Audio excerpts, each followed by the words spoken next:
All right, let's try this again. Jeez.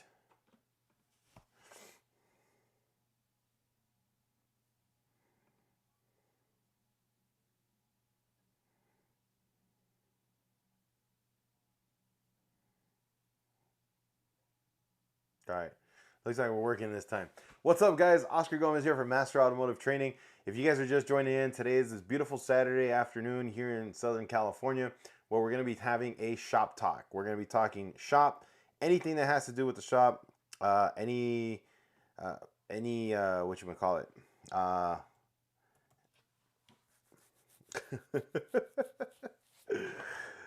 Any successes, any failures you guys might have had in the shop. Let's go ahead and talk about it, guys.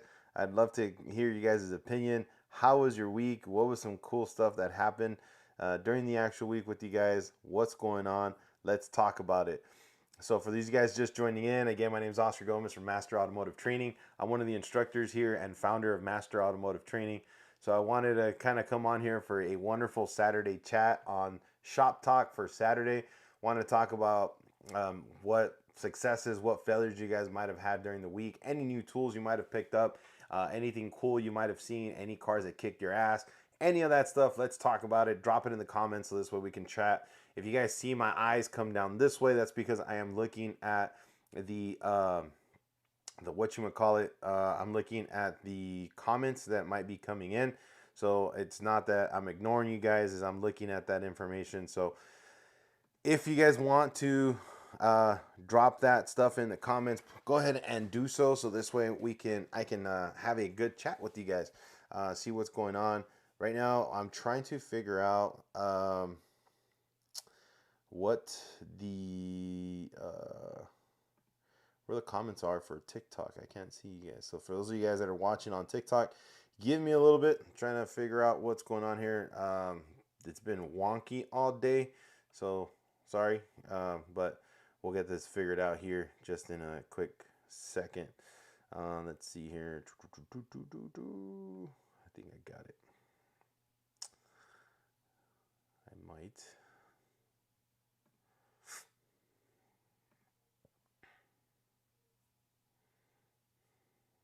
I always screw this up for some weird reason. I'm really good at. I'm really techie, but this one always kicks my butt. Let's see here.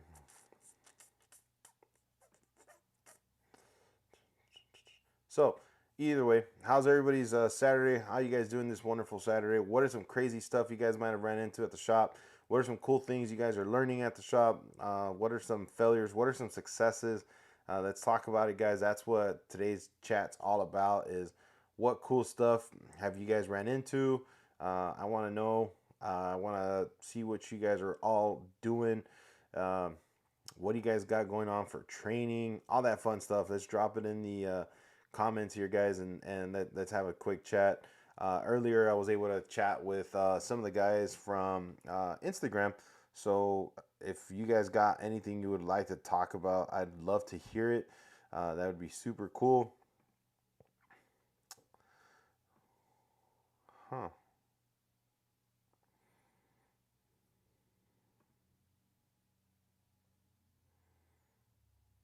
Interesting.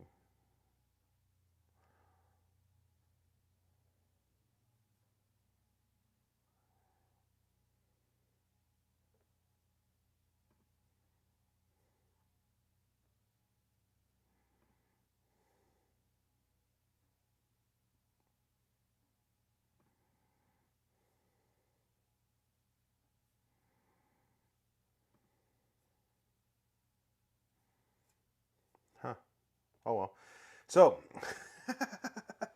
I can't figure it out. Either way, guys, hope you guys are having a fantastic Saturday. One cool thing that if you guys fully passed Michigan's engine tune-up and performance test on Thursday, good job, man. Hell yeah. So, what was the test about? Was it like engine performance? Was it electrical? What were some of the key things you took away from that test? Like, what I mean, key things like what if somebody else that might be from Michigan that might be watching, what tips can you give them about what's on the test? Not don't say questions in particular, but Subject matter. What do they need to know? What would you recommend for them to study up? All that information is super helpful. And when you took the test, did you find anything that you might be able to read up on? So this way in the future, you know, you have a better understanding of what topics or subject matter you might need to study up on a little bit. No kidding. Oh, thanks, bro. I'm glad that I was able to help you with that. Was it was it the engine performance or the electrical part that I played a role in? That puts a smile on my face, honestly, to be able to help you guys because that's something that I strive for, and particularly, if you guys know my story, my mentor Don Wilson gave me the opportunity to teach me everything he knew. All he asked was that I pay it forward. And that's exactly why I love doing what I do. Let's see. So it's basically a without a Tech A or Tech B questions. Sweet. So that's great, man. So now that you have that license or that certification, what's gonna be your next step? Are you looking at doing like some ASCs? Are you gonna hit the field and try to learn as much as you can and then possibly become an educator? Like, what are your thoughts? What are you gonna take? How are you gonna take it to the next level, right? Because for me, it's always like, all right, great, I got this certification. Now, what do I do with it, right?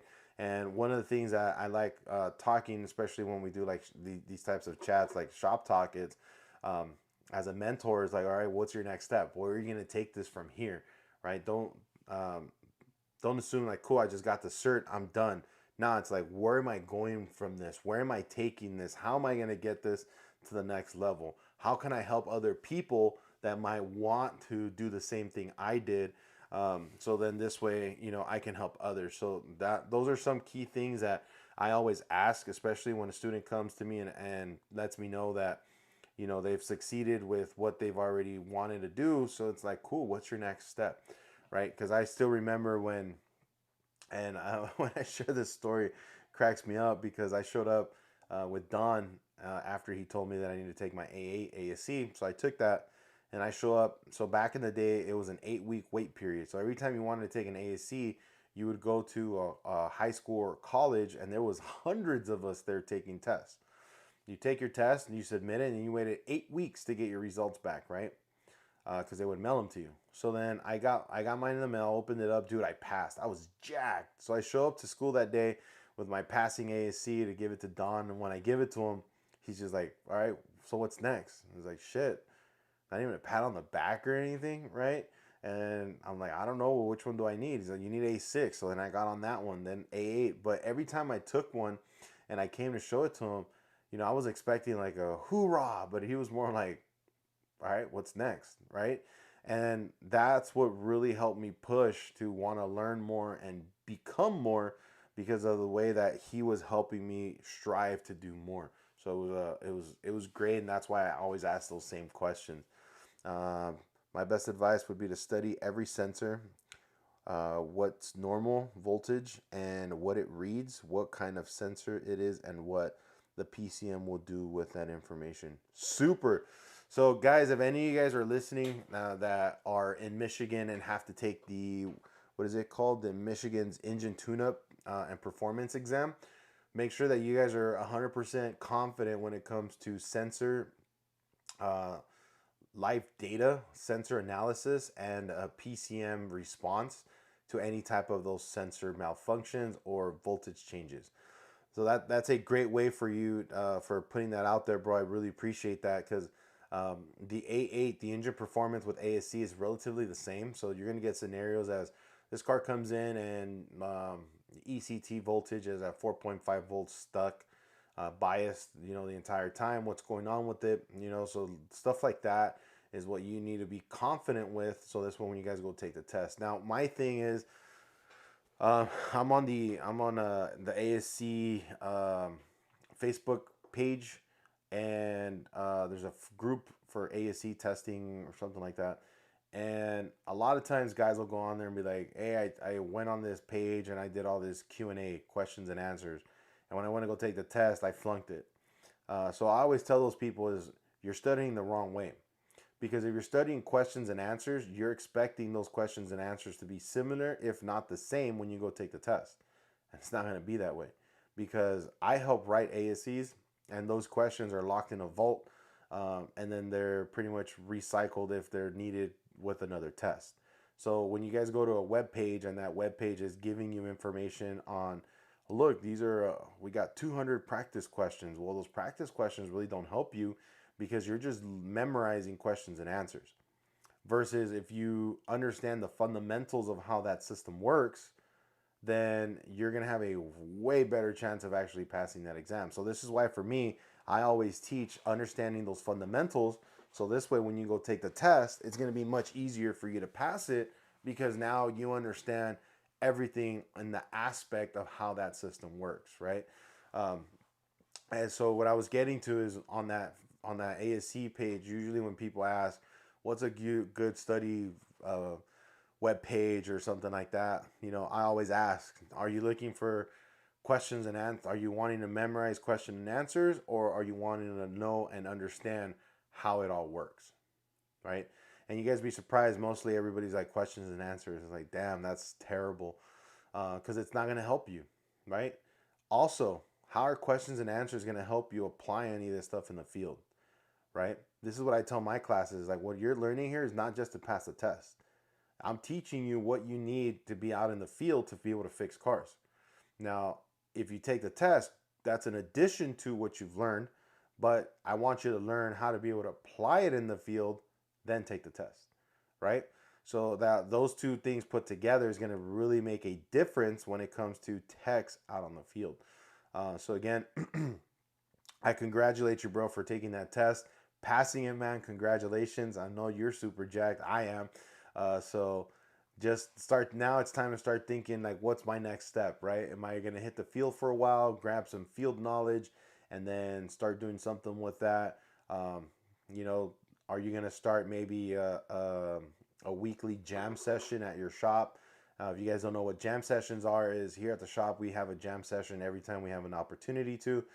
What that is we'll open up the shop for whoever wants to come in, and then me and the other instructors just hang out, bring people in. We do free live stuff so that way they can come in, see what we're doing, get a feel for us, and all that fun stuff. And then after that, um, we decide, cool, we want to learn how to use this particular tool. We'll use that only that tool and see what limitations that tool has. So that's a good way for you guys to actually pick up some new information. Don't know if that might help you, bro, or maybe you might help others by doing so at your shop. So might want to think about something like that, right? Carefully reading the questions and little common sense helped me pass mine back in the day. Yeah, it's clearly reading the question, right? What I always tell my students is this: read the question and then read the answers, because you only have four possible answers. If you come up with the answer that's not on that actual question, it's not that you're wrong or the person that wrote the exam is wrong. It's that's a possibility that you might have a different answer, but you can the what's gonna fix that test question is one of the four answers, right? So always try to make one of those four answers fit the car or fit the question you have, so this way you can run through it pretty quickly. All right. So yeah, putting some common sense in there, understanding more of how that system works and those basic fundamentals are really going to help you guys get it to that next level. All right. So again, guys, today is Saturday. It's a beautiful Saturday here in Southern California. So it's shop talk on this beautiful Saturday. Whatever you guys want to talk about, feel free to let me know. Put it in the comments so this way we can have a great discussion over that information.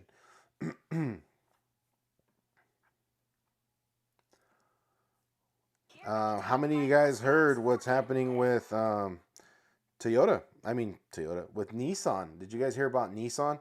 That Nissan is actually going to, they basically only have, what is it, 10 months worth of finances left.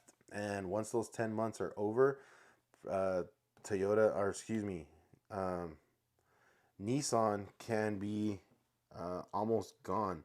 Um, It's crazy. So sorry guys, right now for some reason I am not able to. Um, if you guys are watching me on TikTok, give me a second. I'm trying to get this damn thing to show me. if you guys are, if you guys have any comments or anything, um, I do apologize for that. This this platform for us has been really tripping these last couple of days. So let's see here.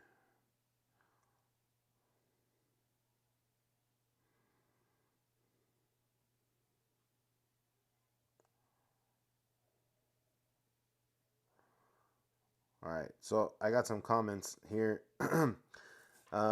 Christian, profe, ¿cómo está? Muy bien. Aquí apoyando en todo lo que podamos. Nissan isn't going to go away. Well, I mean, they're saying that they have 10 months worth of working capital. It might not go away. It might get picked up by another brand like they always do. It's not necessarily that I'm saying that it's gone. It's just, I'm just saying that they're saying that they only got 10 months worth of working capital. So, like if you were a shop owner and you only have 10 months of working capital, then that means that you got 10 months to turn it around, increase sales, release revenue. So that might mean layoffs. Techs might be getting laid off, stuff like that. So not looking good. Do you have any A3 prep videos? I don't have one yet. We are working on them. So hopefully we should have that pretty soon. So this way we can help you guys out with that info. Let's see, en tu libro de español sobre A6, ¿es para principiantes o necesitas tener conocimiento previos? Roberto, el libro del A6 no es para principiantes, es igual, es para todos. Empezamos de lo básico y vamos abarcando todos los sistemas, incluyendo todas las diferentes leyes de Ohm, diferentes circuitos. Entonces, si no tiene mucho conocimiento, de todos modos el libro lo va a apoyar. Es muy recomendable el libro y también lo puede asesorar con la clase que tengo en línea y los dos van juntos, entonces con eso lo puede apoyar bastante. I unfortunately let my AC expire since working for an independent shop and now working at Chrysler. They don't really require me to have them. Yeah, I mean, if you do let them elapse, it's not a bad thing. Like I was mentioning earlier today, it was if you do have ASCs, always look at having an ASC as a method of you being able to test your knowledge, right? So I don't use ASCs as bragging rights. I use it more as a way of testing my knowledge because then I can actually go take the test. And if I pass it, great. If I don't, then it's like, damn, right? What can I get better in? So then for me, that gives me that opportunity. Um, then you stop selling GTRs over 100 grand. That gives me an opportunity to see where I'm at with my knowledge base, and then it kind of helps me from there. So being at the dealer, bro, I know you guys aren't required to have it, but it wouldn't be a bad idea to take one here and there and then just kind of see where you are on your knowledge base because we're always updating them. This year, I got to work on a couple ASCs and then writing the test, and then in January, I'm going to be helping with another workshop. So I'm always constantly helping with the ASC rewrites to get them updated as well. Roberto, perfect, thank you. Con mucho gusto, con lo que le pueda ayudar, ya sabe que aquí está su servidor, profe Oscar Gómez, y todos los de MAT. So we got somebody here on TikTok saying, I got a P0160 nightmare, please help. What is I don't remember this one off the top of my head. What is a P0160? Anybody got that info?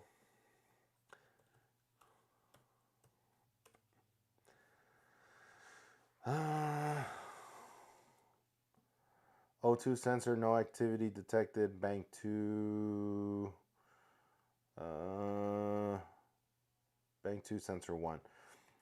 So that could be something as simple as a shorted O2 sensor, shorted to ground. Sensor itself's not reading any information, something like that. Let's see. Trading, please. Voltage drop testing video. Hey, from across the pond, my buddy Nick. How are you, friend? Yes, sir. You want a video on voltage drop testing? Give me some more details, buddy. On that video, would you want that as how to perform the test, what to expect on said test, stuff like that? Or talk to me, buddy.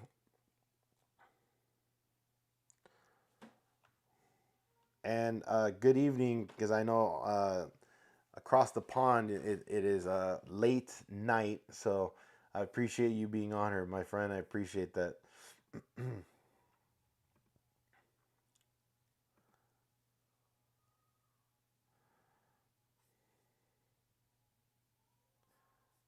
Here it is.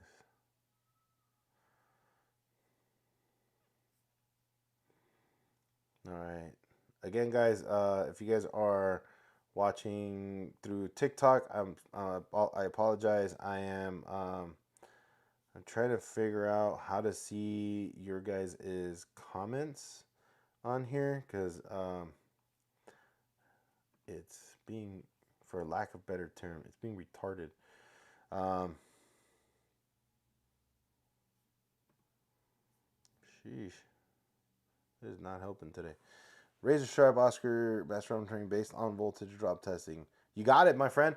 I'll do some videos for you guys on some VD, some voltage drop stuff, so this way you guys get a better understanding of what voltage drop is, and then how to actually set up and test it.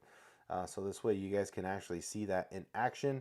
Um, it should be pretty fun. For me, that has been a great thing to actually know how to do. Um, so I got you guys on that one. Let me see.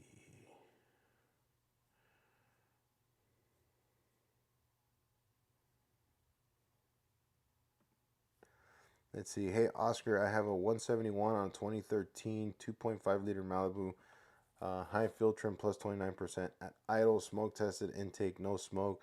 Front O2 is switching. So hey Joe, on that one, man, have you raised the RPM by any chance? Have you brought the RPM up to a higher level to see if you have any changes in field trim? See if your short-term field trim starts dropping when you raise the RPM. Have you tried that at all, bro?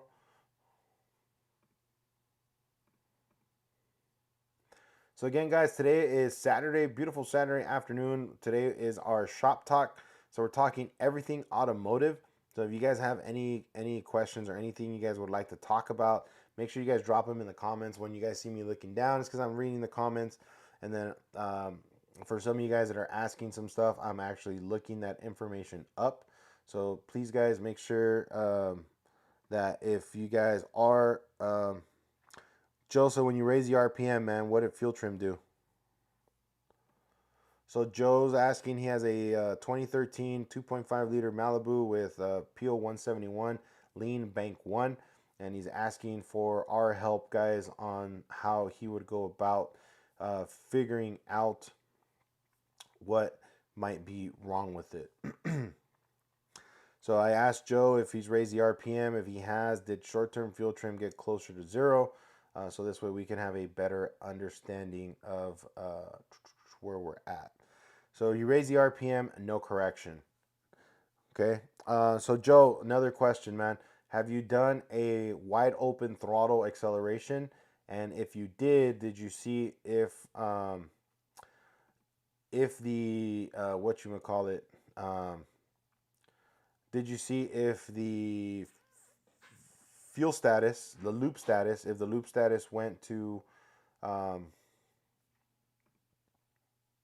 open loop, and if it did the vehicle then go rich when that happened? So I know I'm asking a crap load of questions, man, but this is all the stuff we need to know so we can help you. So when again, what I'm asking is when you went wide open throttle, did you see if the vehicle went open loop status? And if it went open loop, did you see if your fuel trims changed during that time? I'm asking this because this right here is going to help us get a good understanding of how well your your fuel system is actually working. And then O2 did go rich. Okay, so if the O2 sensor itself went rich when you went wide open throttle, then that right there is letting us know that the fuel system does have the right amount of fuel delivery to get the vehicle out of a lean condition. So then more than likely you either have a another source of air coming into the system that might be leading to that lean condition. Um,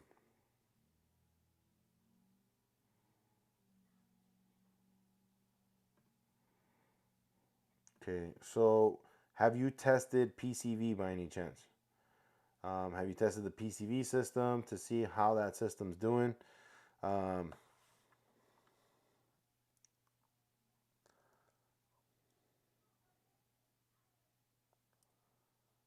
Nick, I can't wait for the video. Shrewd. Nick, I got you, man. Hey, Nick, also, dude, I did write a book. I have an electrical book, an engine performance book, advanced diagnostics book, and a live data book. Those are all available for ebook or actual purchase. So you can actually purchase those from our website. And our website is masterautomotivetraining.com. So let me drop that in there for you guys. If you guys are interested in any of our training books, you guys can actually pick those up. So that would be, I'm going to drop that here in the chat real quick. So this way you guys can take a look at our books. So I just put that in the comments, guys. So if you guys want to take a look at those, you definitely can. Those are all textbooks. Remember, any textbooks or anything you guys purchase from us, it really helps helps our labs. So any purchase you guys do from the school, textbooks, equipment, all that stuff, it helps us fund the labs, fund training for the instructors and staff. So it really, really helps us out. So we really appreciate it. Smoke come through the oil cap when I take it off. All right. So Joe, it looks like what I'm thinking. You have a ruptured PCV valve. Do you have a manometer by any chance? If you have a manometer, that's probably going to be the best way for you to verify if you do have a um, damaged PCV valve. So that'd be a good way for you to check. On Facebook, excuse me, on TikTok, I got some messages over here.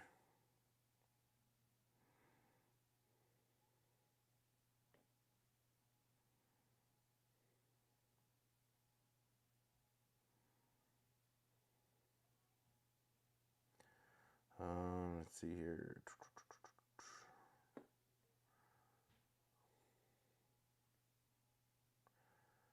Yeah, TikTok's tripping today.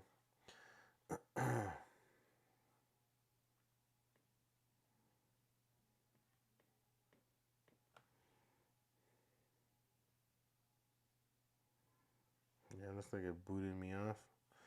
All right, thanks for no problem, Joe. Check that out, man. If you have a manometer, like I said, you can use that to verify if you have excessive pressure or negative pressure in the crankcase. That's usually going to be attributed to a bad PCV valve, man. So check that out. Also, too, have you done a volumetric efficiency test by any chance? What the VE test is going to do is it's going to help you identify if you might have a problem with a what you call it. Uh, if it's a breathing problem, a false breathing problem, or a fuel delivery problem, you'll be able to pick that up with a volumetric efficiency test. So the VE test, guys, if you guys don't know what that is, that's going to help you guys run on vehicles with a mass airflow only. It's going to help you run a test where you're going to verify if the engine's breathing properly, if it might have an exhaust problem, a fuel delivery problem. So VE test is a great test for you to run, especially when you have these types of situations. What I was running Joe through is my typical fuel trim diag. Car comes in, first thing you're going to do is raise the RPM and see if fuel trim changes. If it changes, usually means unmetered air, so you got a vacuum leak. If there's no change, then I do a wide open throttle acceleration. Look at fuel trim to make sure fuel trim goes open loop. If it goes open loop, then at that point, I know that the vehicle should go full rich. And if I do see full rich on the O2 sensors, then I know the fuel pump is giving me all the fuel that I need. So then more than likely, it's going to be another source for that particular issue, right? So then at that point, it would be, let's do a 1-to-1 rule on the mass airflow. So 1-to-1 rule would be for every 1 liter of engine size, you should have 1 gram per second at idle for that mass airflow. Um, you put all these pieces together, and that's going to help you guys figure out what exactly is actually going on with the car, right? So running all that, that's really going to be super beneficial for you guys, because that's the best way to actually do that. Once you've ran out of all those options, let's say you run all those tests and you're like, damn, it's all inconclusive. Well, then that's when we got to start digging, right? What can lead to a whole fuel system? Could it be an exhaust leak? Yeah, an exhaust leak can definitely cause that.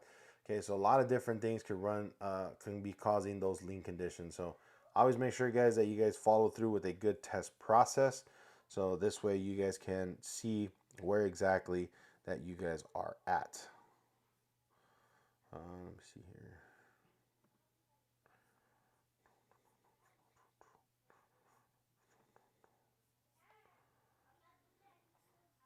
Right, so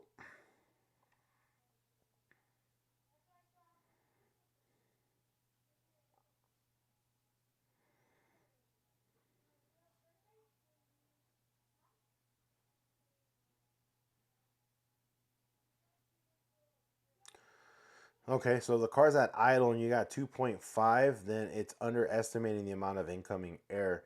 So I would follow up with a VE test, and I'm pretty sure you're going to get a VE test with low VE and positive fuel trims, which is a key indicator that you need a mass airflow. So go ahead and run that VE test. This way you can have a good way of checking it to see if in fact you got a mass airflow, so mass airflow problem. So yes, go ahead and run that VE test, and then you'll be 100% sure what's going on with that car, man.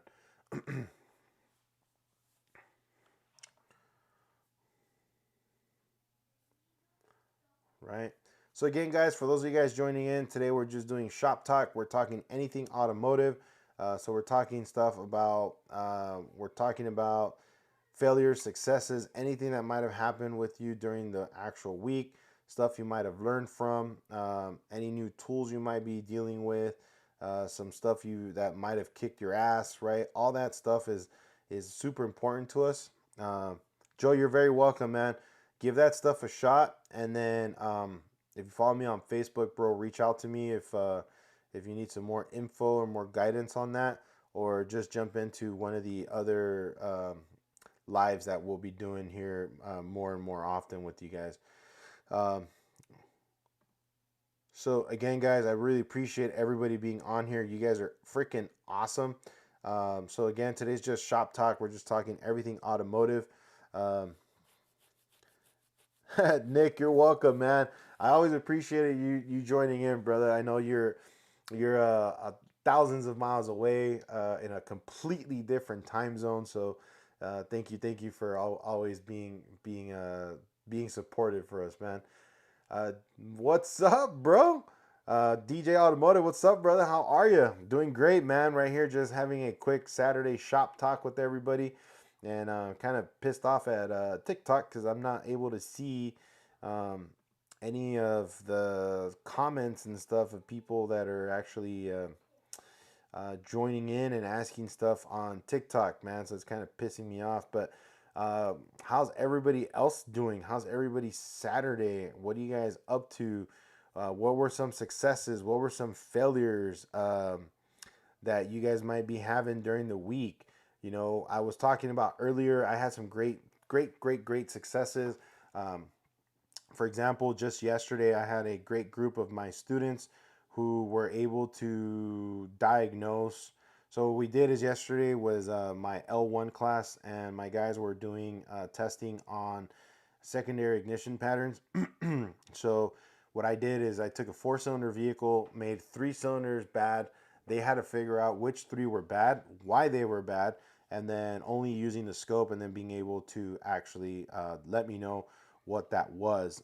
So it was freaking awesome. I was jacked because I was able to see how much these guys were able to share with me on what they saw that was wrong, right? And what was going on with the car. So it was freaking dope. I really enjoyed it. These guys are freaking awesome. Um, so it looks like, no, it's still there. Huh. So that was one of my successes this particular week.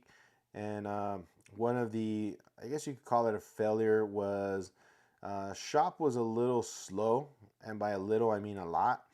And so that was one of my failures this week, and I am working on creating some new strategies that we can hopefully change that up. So it says, DJ, well, what's the word? Really loving the ebooks that you wrote. Thanks, bro. I appreciate that, brother. Um, so some of the upcoming stuff, guys. If you guys are just joining in, I got in January, we're going to be doing a live event for the LA area. We're going to be doing a 1 day scope class out in the city of Downey. February, I'll be out in Brewster, Alabama. So if you guys are anywhere near that area, make sure that you guys tune in so you guys can stop on by for a 1 day scope class. The end of March is going to be, I think, four cities we're going to be traveling through in the state of Texas, where we're going to be doing a lot of training out in that area. And then May 4th and 5th, I'll be in the North Carolina area teaching a scope class as well. And then we have more trainings throughout the actual year. So make sure you guys are constantly joining in, touching base with us. So this way you guys are making sure that you guys are staying on top of what new changes, what new classes are coming out. So this way we can continue to better the automotive industry. As always, one technician at a time. This starts with you guys because we really, really appreciate everything that you guys do with us. And we really, really, really enjoy being able to help the industry. And we love how if we're able to help you guys go out into the field in whatever area of the world you guys are in, and then apply what you've learned, and then that's how we better the industry as a whole, right? So we really, really appreciate all of your guys' support. You guys are freaking awesome. So I love it. It leaves me um, speechless at points, right?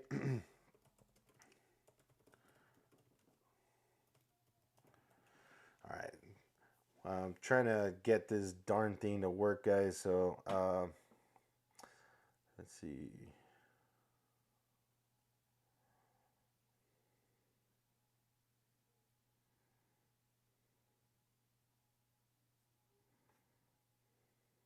Oh, didn't pop up.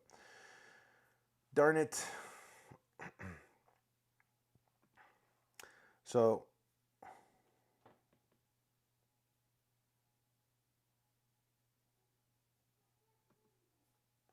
okay.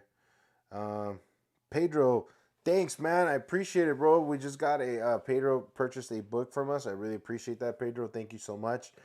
So now I got I got the actual comments coming up, and I guess I got flagged by TikTok. They said that I said something hate speech. I don't know what I said, but either way, that's what it's all about, guys. So I hope you guys are doing fantastic on this beautiful Saturday morning. We're coming to you guys from Southern California for Shop Talk. We're talking anything shop, anything new that's coming up, any successes, any failures you might have had during the week, some new trainings. What do you guys got going on? Let's talk about it. We just had a great discussion with Joe about a Malibu that he's working on with a 171. So anything you guys got going on, guys, let's talk about it. Drop it in the chat. Drop it in the comments so this way we can have a great conversation about it. DJ, I really appreciate your kind words, man, about our book. Pedro, thank you so much for buying our new books online, man. Thank you, thank you, thank you. We really, really appreciate that. If you guys buy the ebook, we will, the way it works is you purchase it and then we grant you access to our online portal. So you'll be getting an email as well from Podia. And that usually takes a little bit, but we'll get it to you guys more than likely since you ordered today, Pedro. I think if you ordered an ebook, um, once I finish up with the live, then I'll grant you access. If it's a physical book, the office will be mailing those out on Monday. For those of you guys that did purchase a book during the Thanksgiving Black Friday special, those books just came in yesterday, so the office is packaging those up, and those will be out the door on Monday. So again, thank you guys for for all the actual support. Our good friend Nick from across the pond in Europe, in the UK, thank you, man. Thank you for always your kind words and always joining in on the lives and and our YouTube videos, man. We really, really appreciate that. Nick also asked if we could do some video trainings on voltage drops, which that's something that I am definitely going to be helping you guys with. So stay tuned for those videos. I also got some more videos coming up on lap scopes, so that way you guys can get some more training on that. Some of the quirks of scopes, how to use them, how to set them up, and all that fun stuff. As I was saying before, I'll be out in different areas, so this way, helping you guys with your guys' training. Hi, Master. Can I get some information about the book, please? I started to follow. Hey, what's up, Alexander? Absolutely, man. So we got plenty of books. I just wrote Automotive Electrical Engine Performance, Advanced Engine Performance, and our live data books. If you guys are looking, if you're looking for those, Alex, you can check them out right there in our TikTok shop. That's where we have those textbooks you can purchase directly from the TikTok shop, and then those will get mailed out to you ASAP, man. So um, we have different topics, different subjects. The books are all written. These books I wrote based off of how I teach my classes here in person. So those books go along with the class, or they can be used individually to learn that information. Also, after each chapter, there's a quiz and worksheets that I use with my students, and take into consideration the majority of my students are field techs, right? So they're not they're written in a way where anybody can use them. And the main reason why I use these worksheets is because it's going to help you understand how to run the test, what to see from the test, and then from there you're going to be able to apply everything that you're actually learning from it. You're very welcome, man. If you have any other questions, bro, just drop them in the comments here. DJ, let's see, what is the Go Scan tool, scanner tool you use? Oh, Nick, so I don't have it with me today. I use the Top Scan. That's my dongle that I use on my phone. That one works very, very well, if especially if you have the Top Down Pro. Top Down Pro gives you a really gives you more reset features, and then also has a mobilizer function. So just depending on what you're looking for would be what kind of tool you would want to use. Getting a lot of GDI jobs, so I had to jump up my training with John Thornton's webinar. I call that a win. So John Thornton, man, is probably one of the better trainers out there. Also, he has some really, really good stuff. One thing you want to remember with GDI, JD, is real simple, bro. Is they're mostly all made by Bosch. And so it would be one of two different systems. Either it's going to be a default system where like pressure defaults and then it's going to run off of the low pressure, or it's going to be a pressure default where the pressure increases with the regulator valve if there's an issue. Typically, best way to diag it is using the fuel pressure regulator, fuel rail pressure sensor, and then watching that. It's super, super easy to take a look at it that way. Um, Also, too, just remember that there is no tool to test for high fuel pressure. So be very careful. Don't try to, um, if somebody sells you a tool that says this won't test GDI high pressure, don't believe, because basically you can only test the low pressure side of it. Major difference with GDI and non-GDI is the GDI pumps. Some of them have a variable pump or a three-phase pump, so that one's going to be a driver demand. You're only going to have fuel pressure when throttle is being applied. So keep that in mind, bro. I know you already know all that information, and keep them coming. Keep all the content coming up, bro. I really appreciate everything that you guys do, because again, you guys are freaking awesome. You guys help us want to better the industry, and by you guys learning from us, then you guys go out and help us better it. So we really, really appreciate that. So again, guys, today's beautiful Saturday. We have our shop talk. We're just talking everything shop. Successes, failures, anything going on in the industry. What are you guys talking about? I know earlier I was mentioning that Nissan has just said that they got 10 months worth of working capital before they are gone. That is crazy. Um, Obviously, they're not just going to close down like Kmart did or Sears did, but they'll probably get bought out by another manufacturer. Then you had the CEO, I think, of Stellantis walk out. So there's some interesting turmoil in our industry right now, but hopefully it all gets resolved and everything gets back to normal. Uh, so again, guys, anything you guys want to talk about, drop it in the comments. Any training, any successes, any failures, anything that you guys might want to chat about, I would love to hear it. That way we can go ahead and discuss it here on this wonderful Saturday afternoon. I was going to say morning, but it's already afternoon. So what do you guys got? Nick says Nissan was a badly run company. Yes. So unfortunately, Nissan had some big issues, particularly with their engines and transmissions, that were causing a lot of losses for the company. So that's what's leading to them talking about possibly filing for bankruptcy. Being that it's such a big company, more than likely some sort of government help might come their way just to prevent it from actually going through. Um, so we'll see. We'll just keep an eye open for that. Let's see what ends up happening. But again, guys, I hope you guys are having a phenomenal Saturday afternoon. And we're just talking shop today. Whatever you guys want to talk about, anything automotive related, shop related, um, anything that I went to take the A6 exam, but I failed. I just studied the Delmar book. So one of the things with the Delmar book is that it's more questions and answers. So with questions and answers, you're gonna have a harder time passing the test because what unconsciously what you're doing is you're actually just memorizing those questions and answers, whether you want to or not.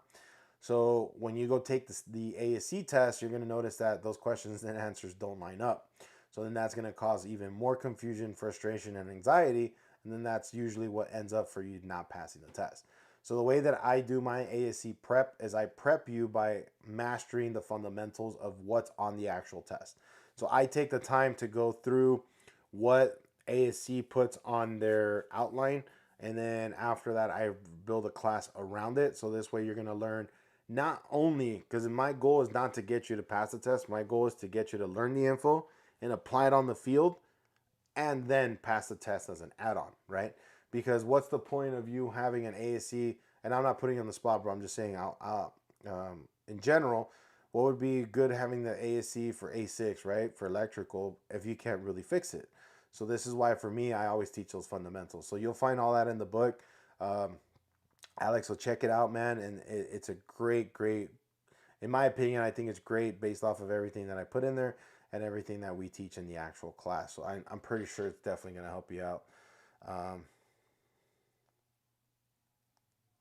Bosch has some free EV and ADAS seminars. Yes, they do. A lot of the companies do have them. I know Delphi has some too. So you guys just got to look around for them. The one thing, the only thing I'm not a big fan of, and I'm not saying this because of Bosch or anything, is most companies that are branded, when they do a free class, so you got to think about it, okay? Um, Whenever something's free, somebody has to pay for it. And the way that that usually works is if it's free, you're probably the payment. So some way or another. And then the trainings that I've attended for most companies, they're pitching you their equipment throughout the entire thing. So you're learning a little bit, but in reality, they're pitching you more of my tool could do this, my tool could do that, my tool could do this, and it's like, all right, well, how's that really going to help me? So be careful when you guys pick those types of courses. I'm not saying all companies do this; some don't, and some do. So just keep that in mind, right? Um, Nick, what Pico scope do you? So I usually, Nick, I tell everybody the 4425A would probably be your best bet. That one right there.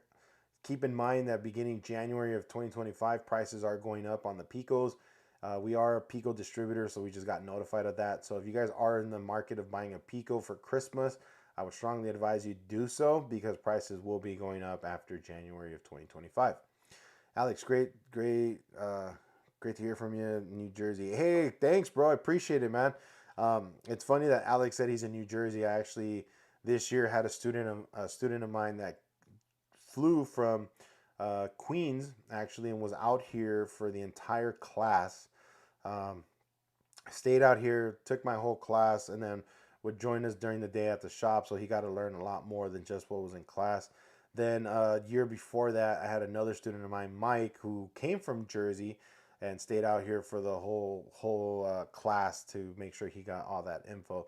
So I appreciate you guys putting that much faith into Master Automotive Training and myself, and coming down from the East Coast to the West Coast to take some training, man. So I really appreciate that, guys.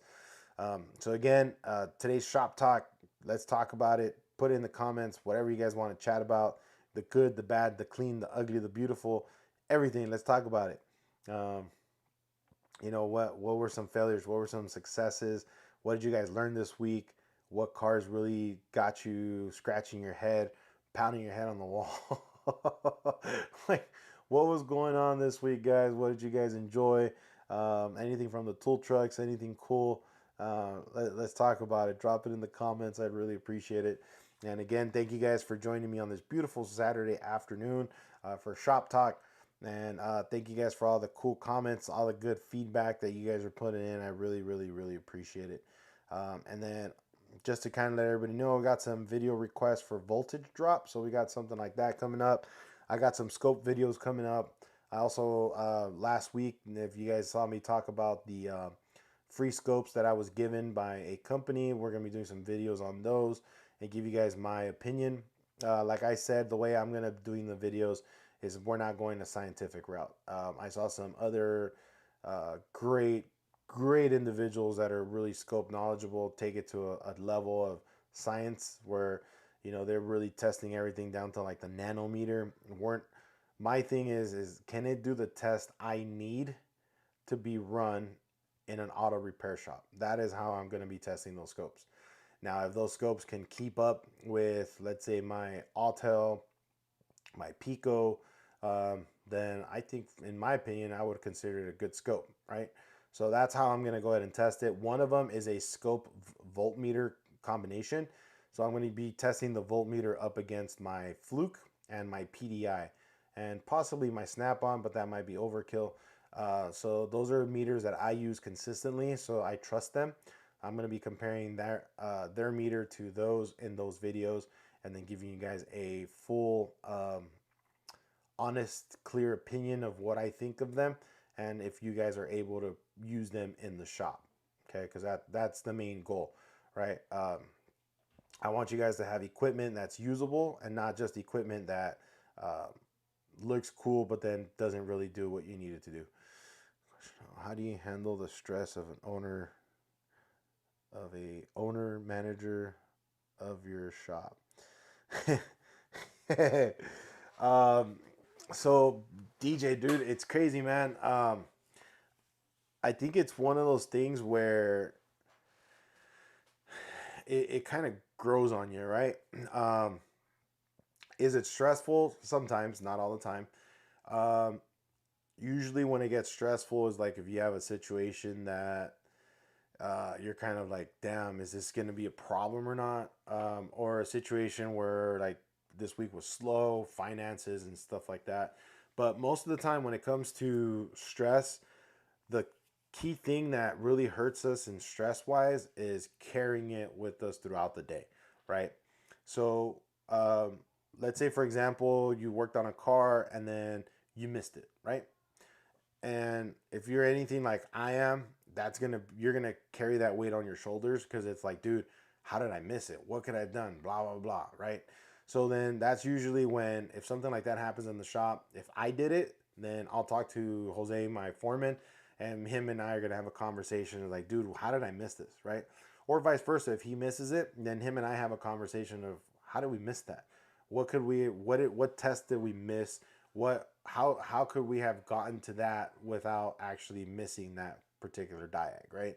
And then once we do that, it's over. Wipe it, get rid of it, because if not, you're gonna carry that with you every single day, every living moment of that day, and it's just gonna drain the bejesus out you. So, how to handle stress? Yes, it's tough at sometimes, but it's great most of the time.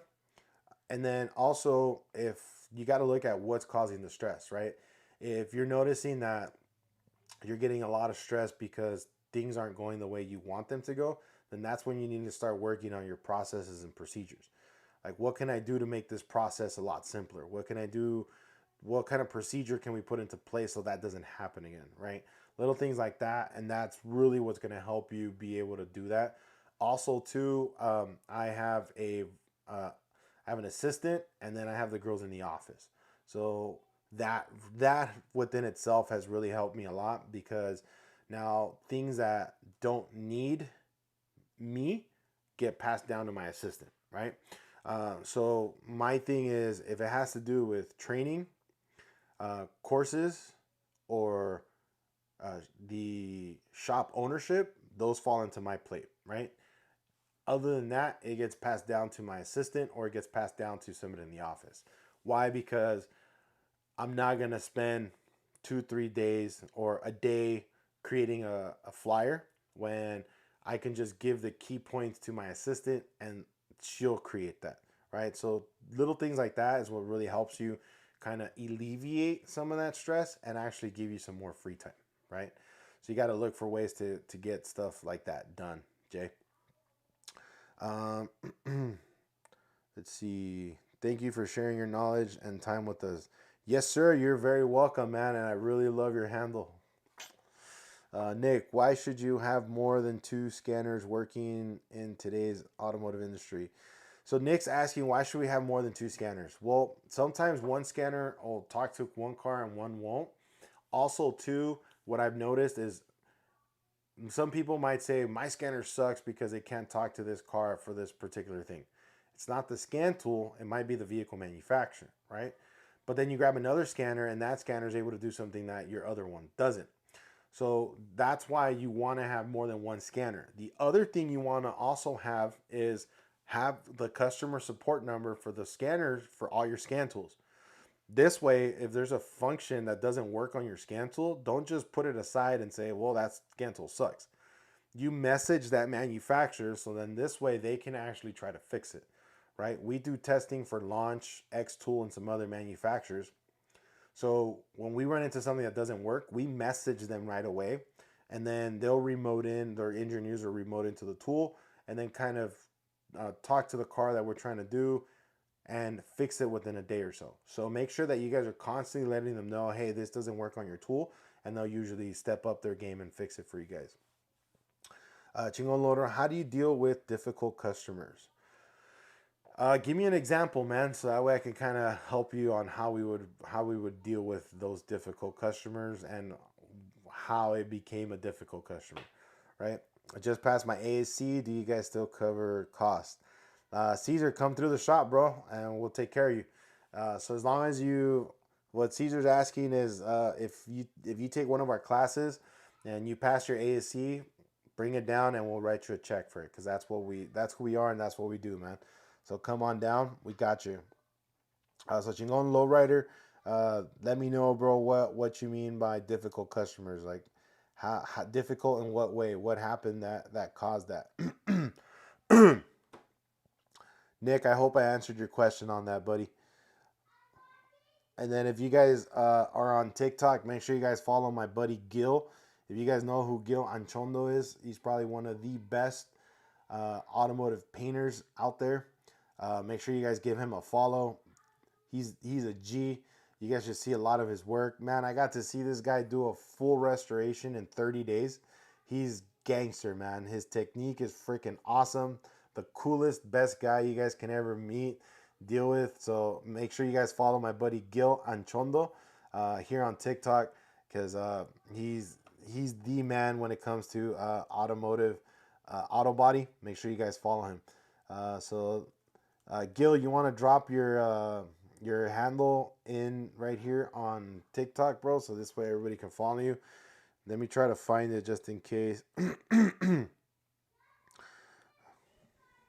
And then excuse my kids in the background, they're having an argument. Let's see, do you have week-long or weekend classes? So we do have some week-long classes that are going to be coming up here in the early January. And then weekend classes, we are planning some. The way they're going to work is they're either going to be a 1 or 2 day 16-hour class. So it's going to be 8 hours one day, 8 hours another. So we got those coming up for you guys as well. Let's see here.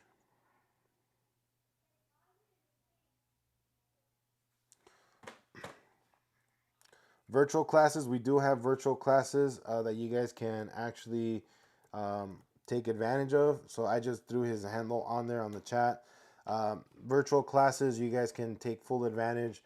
We got some, what I think is a great program.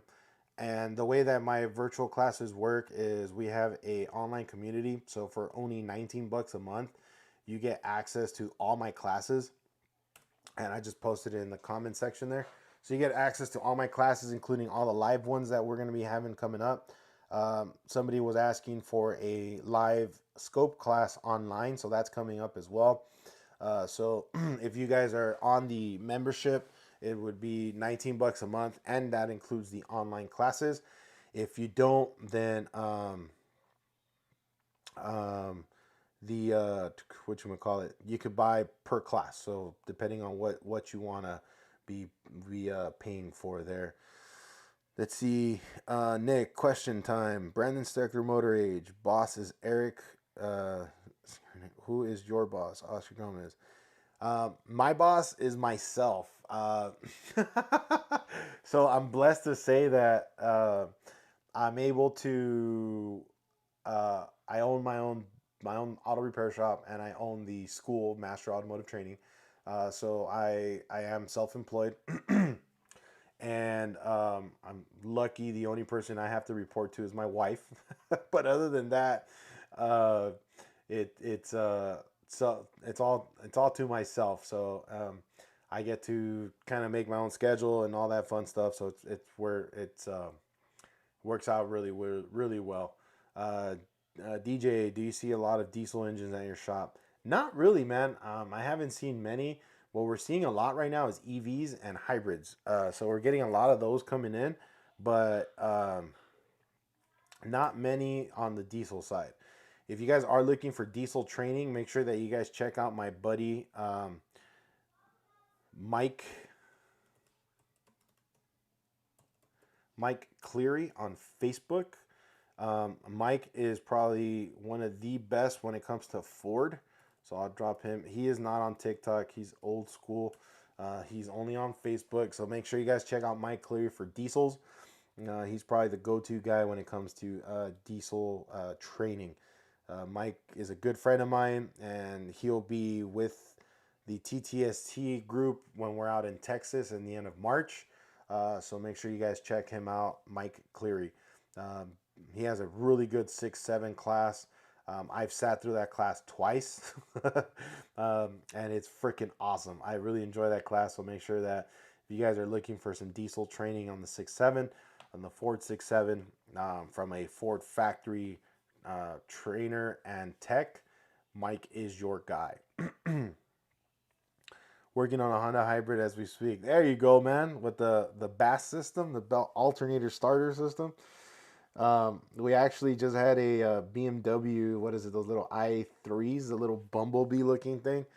And since we have a what you call it charger there at the shop, so we're able to actually charge the vehicle up and then give it back to the customer. Customer was super stoked that we gave her car back with what was it, like 60% battery charge. When she dropped it off, it was like at 9%. So as an auto repair shop, another thing you guys should be doing is making sure you guys have a class 2 charger at the shop. So this way you guys can charge your customers' vehicles. We have two of them. One of them we use for charging, and one of them we use for testing. Um, so make sure that you guys are up to par. Get all your equipment ready. Make sure you guys got 2 sets of lineman gloves with covers and all that fun stuff. So that way you guys can be working on those EVs when they're coming in the shop. I seen a few of those BMWs catch on fire. Yeah, they do. So the thing is we took some training on that. If you're working on an EV and you smell like a cherry smell, sweet smell, candy smell, run. That means that battery is leaking.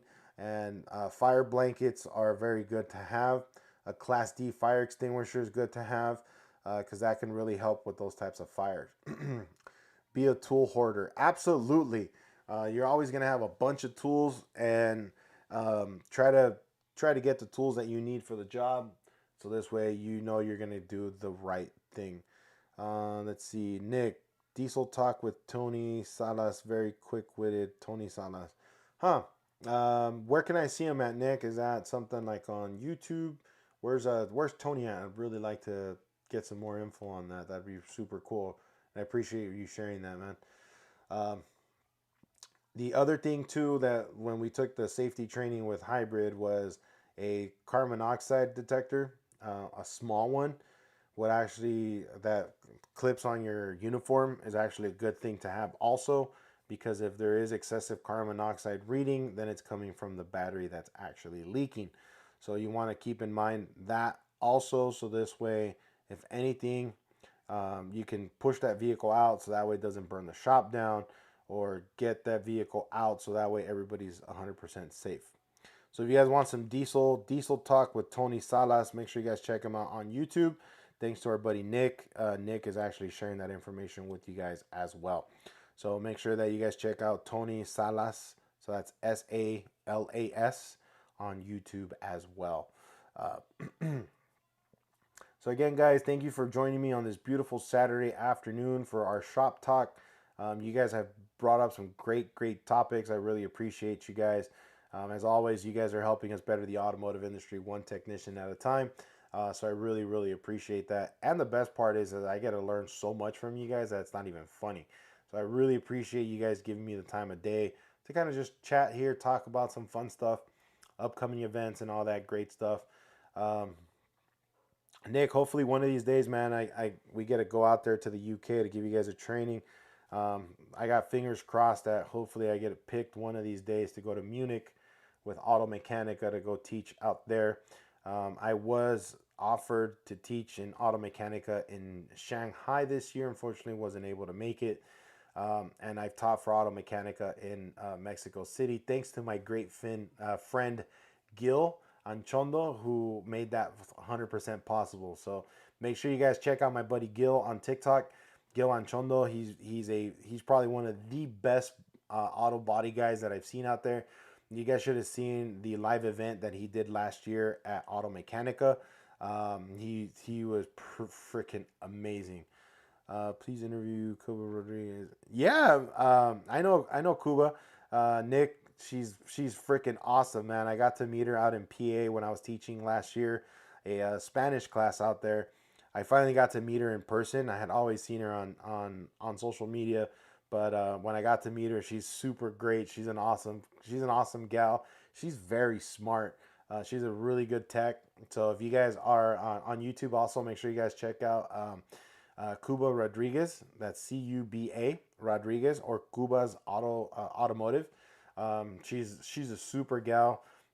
When you see her, you'd be surprised because you probably think she doesn't speak Spanish, but she's a very fluent Spanish speaker, and she's freaking awesome. She's super cool to hang around with. So make sure you guys check her out as well. Um, and again, thank you guys. Thank you for being on here. You guys are freaking awesome. So we're a little bit about an hour into it. Lowrider, did you? I didn't see you comment, bro. Did you let us know about what scenario about with rude customers you were talking about, man? So that way we can help you guys out with that.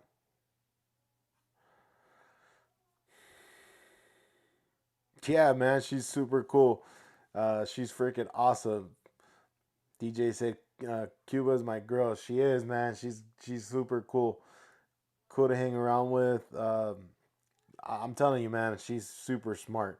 That day that she was sitting in my class, I was like, wow. I was super impressed at all the information she had and how she was sharing all that info. It was great.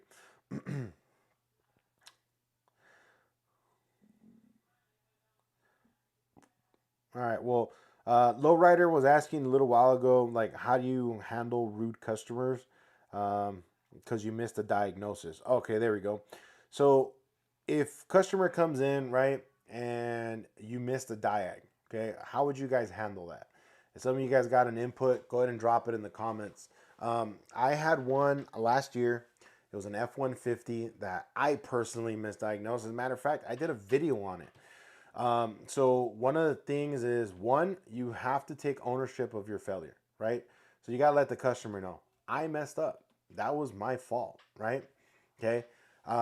What do most shops do? They take it personal and then they say, well, it needed that too, right? So here's how we handled it. On that Ford, okay, if you guys haven't seen the video on it, let me break it down to you guys. So that Ford came in with a air fuel imbalance. So I had a rich condition on one side, lean condition on the other. I did a VE test and I misread it. Why? Because I didn't look at my fuel trims. So when I did so, I ran the test, bam, bam, bam, bam, shabam. I said, cool, it's a mass airflow. The other thing I noticed was that the mass airflow kept dropping out. So that's when I figured it's a MAF, right? Called the customer up. He said, hey, well, I put two of them in there and it's still doing that. I said, yeah, but you're using aftermarket ones and this one looks like crap. Let me go with the Delphi unit and then we'll go from there, right? So the customer said, go ahead, get it. So we got the Delphi unit, put it on there, started the truck up, and we were still off on the fuel trims, but it was running a lot better. So I was like, all right, I think we got this one, right? Well, we didn't. We road tested the truck for shit, what, like 2 hours? And then finally we got the light back on. Same codes. So at that point I said, huh, I messed up. So then I started digging a little bit further. I reached out to Paul Danner. Everybody knows who Paul Danner is. Talked to Paul. I even talked to my great friend Oz from Oz Mechanics in Texas. And I smacked myself in the head. I said, damn, I didn't run a relative compression. And this is a air fuel imbalance problem, right? So we do a cam crank correlation along with a relative compression test. And what did we find? Ignition was off, it was advanced, and then we were off on our cam crank correlation. So it needed timing chains. So I called the customer. And I called the customer and I said, hey, this is Oscar from Master Auto Care. Just giving you a call on your F-150. So after I replaced the mass airflow, I reran some tests, and I found that unfortunately, when I ran the initial testing, I missed a step. When I missed that step, the actual repair on the truck is going to need cam and crank reset. So we need to do timing chains, guides, and tensioners. We can do one of two things. I can refund you the money for the mass airflow and you can get it done elsewhere. Or I can apply the mass airflow amount towards your timing chains and then we can get it fixed, buttoned down, and then retest it and back on the road. First, the guy said, thank you so much for being honest. And I said, that's the only way we could work with you is being honest. I'm not going to sit here and tell you, well, I needed the mass airflow too. So he approved that. We did the timing change, put it all back together. Truck started right up and the code never came back. When the guy picked up the truck, he was jacked. He was super excited. Everything was 100%. So then at that point, we knew we had a customer for life. So the best way, in my opinion, to address it is one, be open about your mistake. And then two, talk to the customer about how you can make that mistake right. By doing so, then at that point, you're going to be 100% ready to have a customer that doesn't feel like they're getting shafted and somebody who's going to be comfortable with what you're going to do next, right? What I've seen is most shops will say, well, it needed the mass airflow as well, and now it needs timing chains. Why are you lying to the customer, right? It didn't need that in the first place. Put your ego aside. Say, I effed up, and I learned from it, and I'm not going to charge you for that, right? Now, is it different where if you do an oil change and then they come back with a flat tire and try to blame that on you? Yes, right? Because I didn't do anything for that. So there's a little different there, but yes, that's usually how we approach that. Also, too, remember that a customer is not mad at you; they're mad at the situation. So don't make the situation worse by taking it personal, right? That's one of the only things you could do. Okay, so State Ref, what's up, man? And then Dakota, love this mission and all your content. Help me get Master Tech. Dude, nice. That's what's up. Thank you so much. I really appreciate that.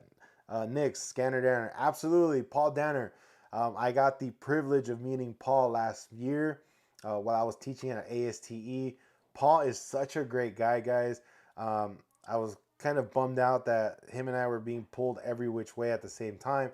So all I got to say was shake his hand, say hi. I was starstruck, to be honest. And then I didn't get to really hang out with him. But Paul's a great dude.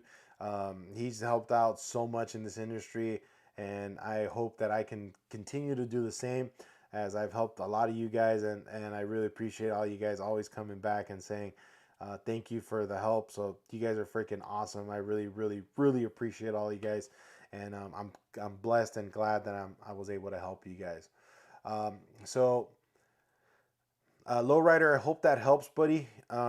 It's always one of those things where we can always learn from, and then try to make things a lot that much better, and it just helps out quite a bit.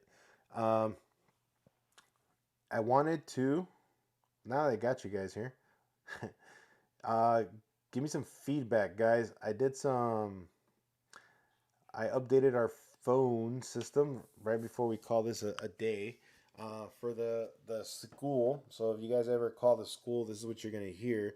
So tell me what you guys think on this, and then let's see if it's good. Office liked it. I liked it. So let's see. Where is it?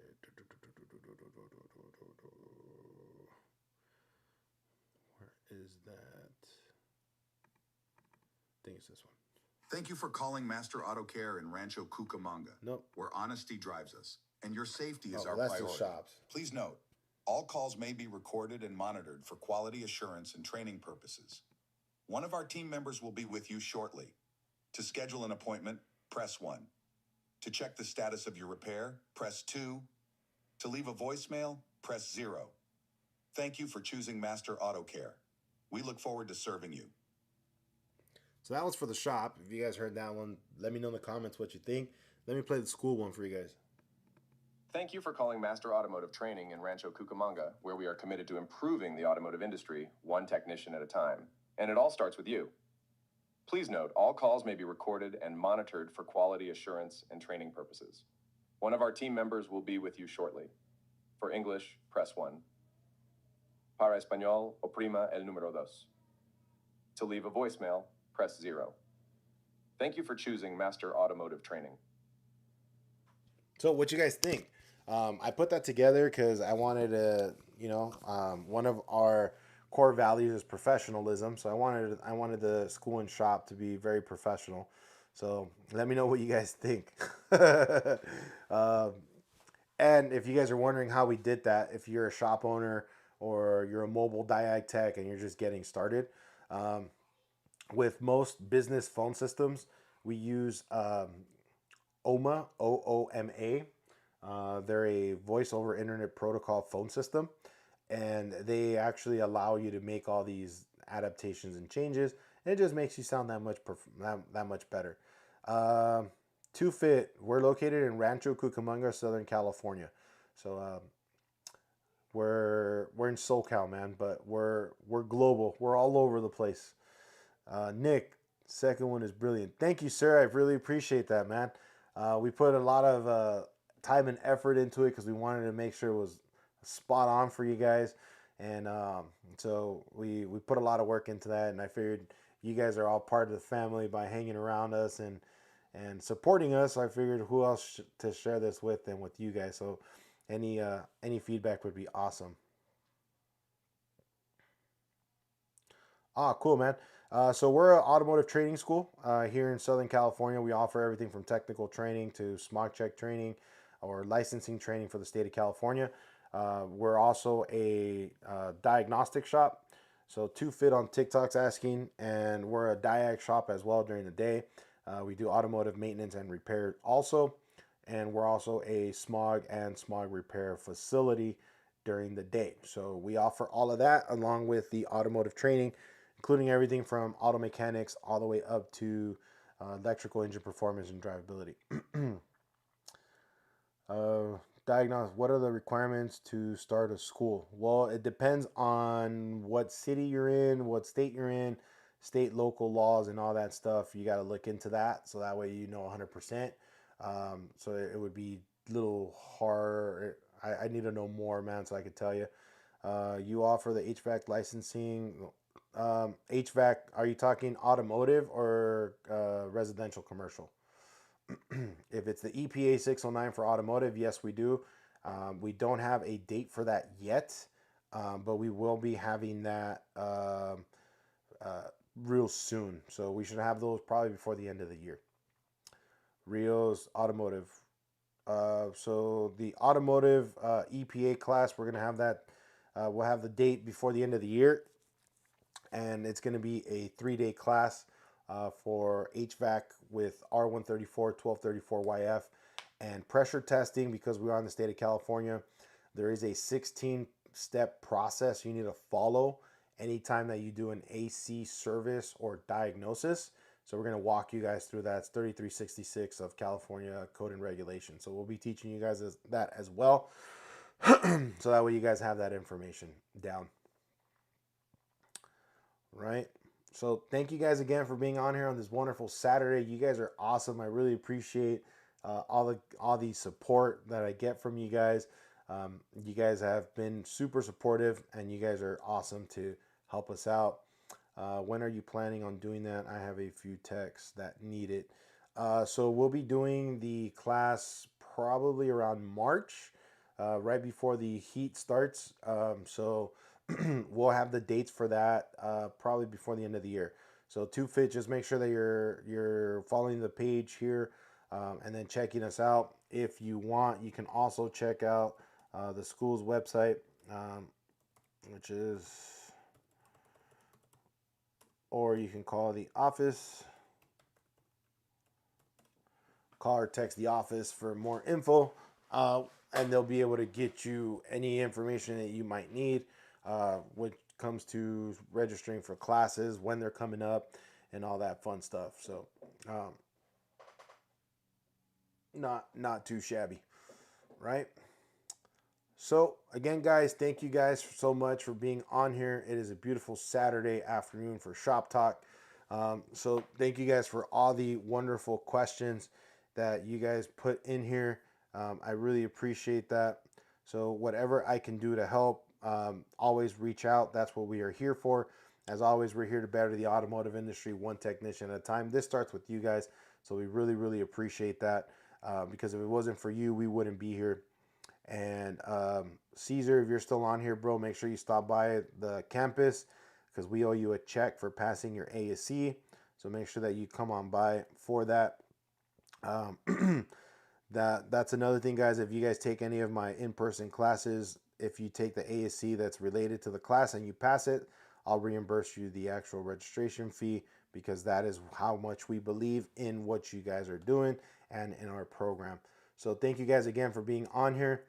My voice is kind of going away. It needs a break already.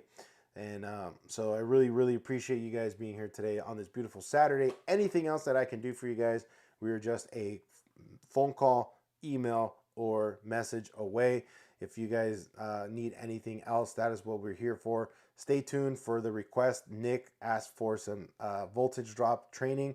So we're going to do some videos on that. Got some videos coming up for the oscilloscope. And then also make sure that you guys stay tuned for the training event that's happening in the city of Downey, where we're going to be doing the training on the oscilloscope, one day in Spanish, one day in English. So that way you guys can get some great learning on that as well. So if there's nothing further, guys, again, I appreciate all of you being on here, and I will see you guys on the next one. You guys have a great one and enjoy the rest of your